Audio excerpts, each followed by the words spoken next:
Welcome to the University of Michigan Dentistry podcast series, promoting oral health care worldwide.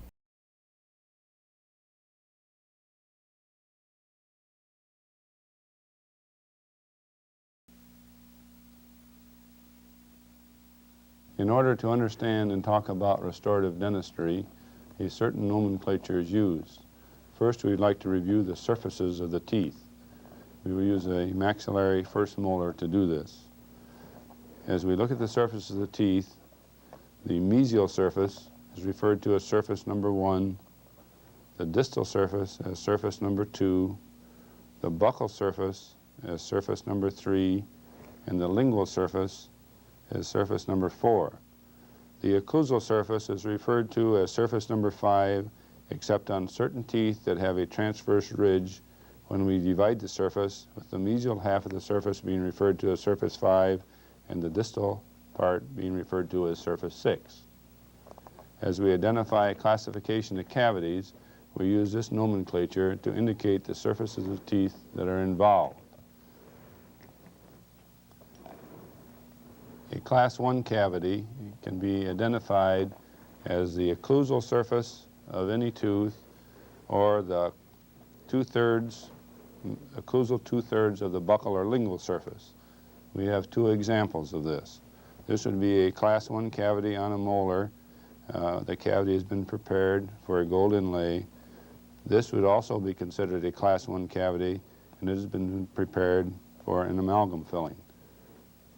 Class 1 cavities can have extensions over the lingual or the buccal. If it goes to the mesial or the distal, we then refer to it as a class 2 cavity.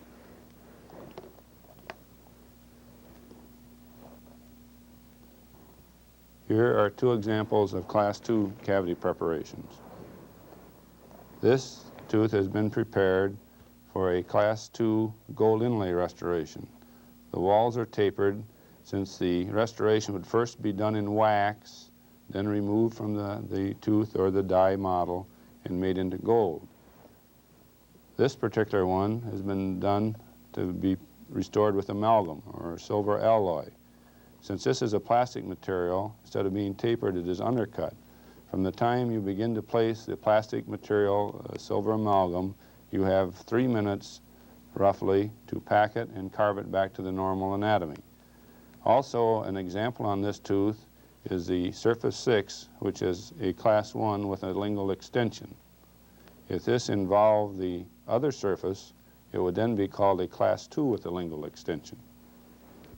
The class 3 cavity preparation is defined as that on the interproximal or the joining portion of the anterior teeth, which would include from the distal of one canine to the distal of another. We have here an example of two types of prepared cavities. This one prepared for a gold inlay, this one prepared for a plastic filling material. Both are class 3 cavity preparations.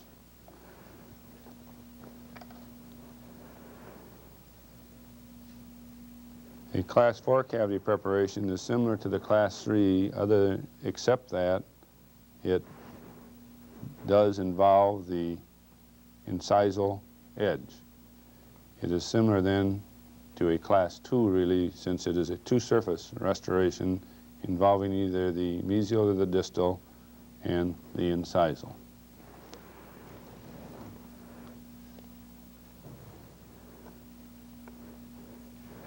The class 5 cavity preparation is defined as that preparation in the cervical or gingival 1/3 of the tooth. We have, again, examples of two different types of prepared cavities. One which has been prepared for a gold inlay, another which has been prepared for a cohesive gold restoration. Both are class 5s.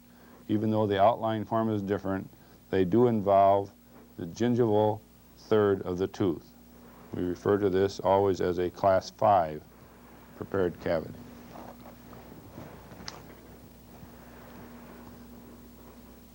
These are examples of class 6.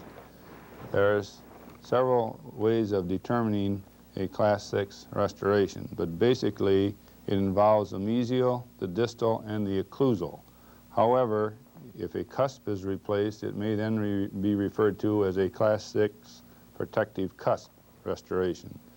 In the new terminology that has been accepted by certain regions of the country, they also refer to this as a Class 2 restoration. In other words, it involves the occlusal and the mesial or distal, or the mesial and distal.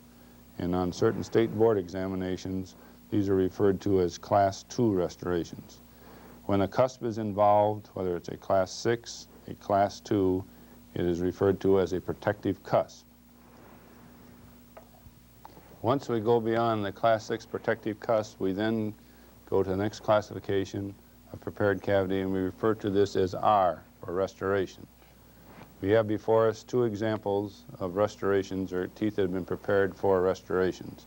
One is the full gold crown, or the tooth that has been completely prepared, and the tooth material will be restored with a full gold crown. The other one is a 3/4 crown in which the buccal, or perhaps it could even be the lingual surface, is not restored, but the rest of the tooth then would be restored. We have one more example of a tooth which has been prepared for a full coverage restoration. This tooth has been prepared for an aesthetic restoration, which may be made of porcelain or a combination of porcelain and gold. This particular one is an example of a porcelain jacket crown. We will now show you some of the examples of the various classes of cavity preparations that have been restored with different types of materials. This is an example of a tooth that has been restored with 3 Class 1 cohesive gold restorations. And you'll notice that the anatomy has been reproduced right in the restoration. You'll be able to see the grooves and how they build up on the cuspal inclines. This is an example of a tooth that has been restored with 2 Class 2 amalgam restorations. The one on the mesial, you will notice, has a marginal ridge built with the same contour as the normal anatomy of the tooth. And then we have the cuspal inclines and the central fossa built right into the restoration. The distal is a Class 2 that has a lingual extension. Now when you remember, when you replace this material or place this material into the tooth, you have about 3 minutes from the time you begin to pack the amalgam until you've developed the final anatomy. Then after a day it can be polished. This is an example of a tooth, a lower bicuspid, that has been restored with a Class 2 inlay. Notice how the anatomy, the contour, the marginal ridge, and the contours of the tooth are built right into the gold inlay. This is an example of Class 3 cavities. These are restorations that have been previously placed and then failed or washed out after a time. The material in these now is a silicate material which will dissolve in the oral fluids. The next slide shows the teeth after they have been restored with one of the newer plastic materials called composite. This is a technique example of a Class 4 restoration. The material used to restore this tooth has been cohesive gold. However, if it were restored with a cast gold restoration, it would appear much the same. It replaces the distal contour, the marginal ridge, and the incisional angle of the tooth. This is an example of a Class 5 restoration. Remember, the Class 5 restoration involves the cervical or gingival 1/3 of the tooth. This happens to be a tooth that has been restored again with cohesive gold. However, it could be restored with a porcelain inlay, with an amalgam filling, or a gold inlay. These are examples of Class 6 restorations. The restorations are done with silver amalgam. Notice the contour, the marginal ridges, the contour of the tooth, the reproduction of the anatomy, and the cuspal inclines. This is a 3/4 crown on an anterior tooth. Notice that it replaces the lost tooth structure with gold back to the normal physiologic anatomy of the tooth. These are examples of posterior teeth that have been restored. One has been restored with a 3/4 crown. Notice the roll of the marginal ridges, the contour of the tooth, the definition of the dental anatomy and the cuspal inclines. And also notice that the one tooth has attached to it a ponic and is part of a bridge. So it serves as an abutment for a bridge, a replacement of an artificial tooth. but notice the reproduction of the anatomy to the normal physiologic anatomy of the tooth. This is the same type restoration. This is a full crown which has been done in porcelain. Again, notice the natural appearance of the tooth, the contour of the tooth, the roll of the marginal ridges, and notice particularly the contact area, how the teeth contact with the tooth next to it. Notice also the detail of the grooves and the various cusps, the replacement of the various cusps in their natural position. This is the same thing that has been done in gold. And we should notice again the detail of the anatomy, the roll of the marginal ridges, the contact area with the adjacent restoration, and the buccal and lingual contours of the tooth. This is an example of a person who as a young child had some type of disease or illness that interfered with the maturing of the enamel of the teeth. And she suffers with a condition called hypoplastic enamel. This can be restored with porcelain or a combination of porcelain and gold. The next slide shows the restorations after the teeth have been prepared and the restorations have been made. We have 4 porcelain jackets and 2 porcelain and gold restorations. The next slide shows the restorations in place and shows the difference in appearance. The natural appearance, notice the contacts, the natural appearing teeth, they resemble very closely natural teeth. This is an example of a bridge that has not been placed in the mouth yet. A bridge, as you know, is a combination of an artificial tooth or a ponic, which is the middle part of this restoration, and then the abutments, those that are attached to the natural teeth as either full crowns or 3/4 crowns, and then support the ponic. Notice again the natural appearance of the anatomy, the roll of the marginal ridges, and the contours which permit for the stimulation of the soft tissues and the self-cleansing effect and the ability for the patient to clean all around the bridge. Now, in order to point out some other things, we would like to show you a dental x-ray or dental radiograph. And you have before you now one of a pair of posterior bite wing radiographs. The purpose of the posterior bite wing radiograph is to identify certain areas, such as the bone, the hazy part that you see around the roots of the teeth is the bone.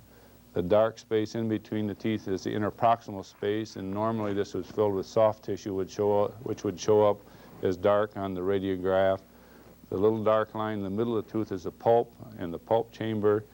Then the gray area is the dentin portion, and then the white area in here is the enamel portion. The very opaque white spots are restorations. And I want to call special attention to the restorations and point out several things. If we look at the restoration on the maxillary first molar, we'll notice that the restoration does follow the contour of the tooth. If we take and look at the mandibular first molar, we'll notice the restoration does not follow the contour of the tooth. It has no curvature and it has an extension which is referred to as an overhang. This creates a problem of soft tissue and eventually bone loss. It may permit food impaction and irritation of the tissue. So this is not correct. This is more correct. This is not correct. Now, another thing we'd like to call to your attention is the fact there is a definite relationship of the pulp chambers to the restorations. And when you're preparing the cavities in the teeth, we have to be very careful that we don't become too radical and come either too close to the pulp chamber or actually expose the pulp chamber. As people increase in age, why the pulp chambers become smaller, so we know that this patient is not a very young patient because the pulp chamber has receded somewhat. Also, in those teeth that have large restorations, we'll notice that the pulp chamber is smaller. Nearly anything you do to the tooth will cause the pulp chamber to become smaller because it's a protective mechanism.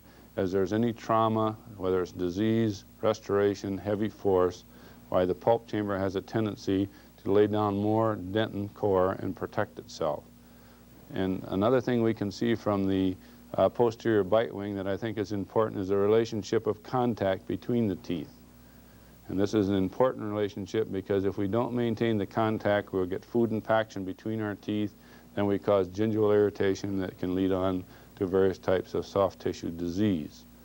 These things are very important when you create dental anatomy, when you create contour, that you replace the contact in its normal physiologic position which, as you know, is just slightly below the outer roll of the marginal ridge.